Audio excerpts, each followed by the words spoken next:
Hi, I'm Jennifer Allen, reporting for RSNA News.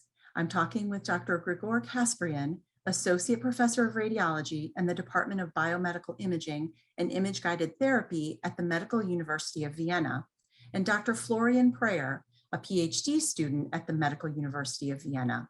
We're talking about their radiology study identifying an imaging characteristic called the Hyperintense Bronchosign, or HBS, as a marker in fetal imaging. Thank you both for joining me today. Thank you. Thank you very much. Dr. Kasprian, what is hyperintense bronchosign?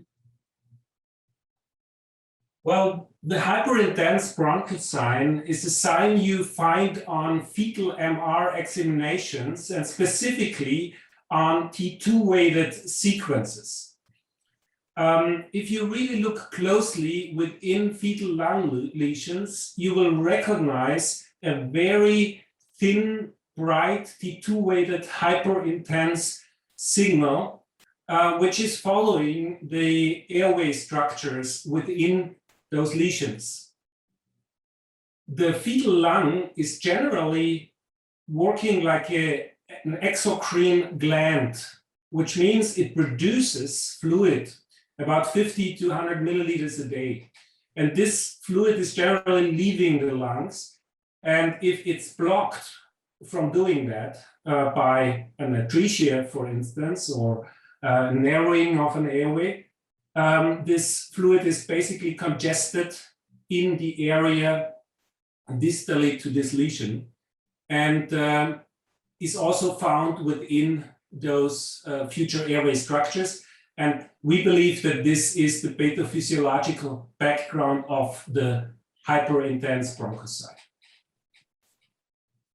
Dr. Prayer, what is the prevalence of HBS in different lung lesions? Well, of the 248 fetal MRI scans that we analyzed, we found the hyperintense bronchosign in more than half of those. And initially, this was a bit surprising to us because we imagined that we would only see it in cases with bronchial atresia, but we also found the hyperintense bronchosign in other congenital lung lesions, primarily with bronchopulmonary sequestration. So we found that actually the hyperintense bronchosign helps us to differentiate on the one side between bronchial atresia and bronchopulmonary sequestration, and on the other side, CCAM cases.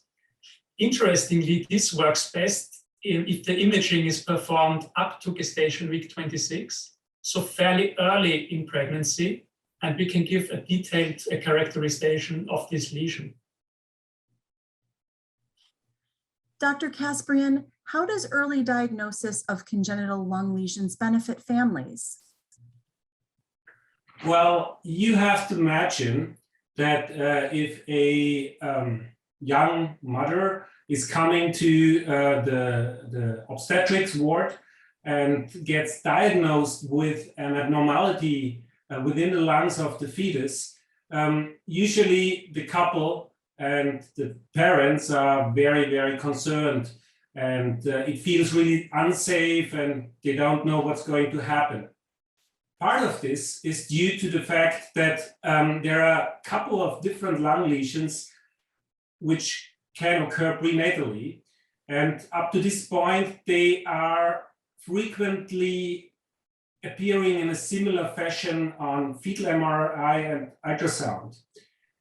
Any sign which could help us to further differentiate these lung lesions from one and the other could give the parents more security in their prognostic counseling, and they are feeling more comfortable in everything which is going to happen in the future. So you can really talk a little bit more specifically about what's ahead of them. And I think that's a very important point to limit insecurity in prenatal diagnosis.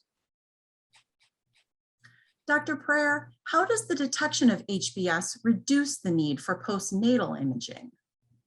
Well, we believe that postnatal imaging in congenital lung lesions is still necessary and important, especially before surgery. However, if you have a very well characterized lung lesion and you know what to expect, it might help optimize both the timing and the modality of postnatal imaging, which I believe is an important point. And it may therefore also reduce serial imaging and therefore radiation exposure in these arguably vulnerable patients. Thank you both for your time today. Thank you very much. Thank you very much. Find this radiology study at rsna.org/radiology. And for the latest radiology news, visit rsna.org/news.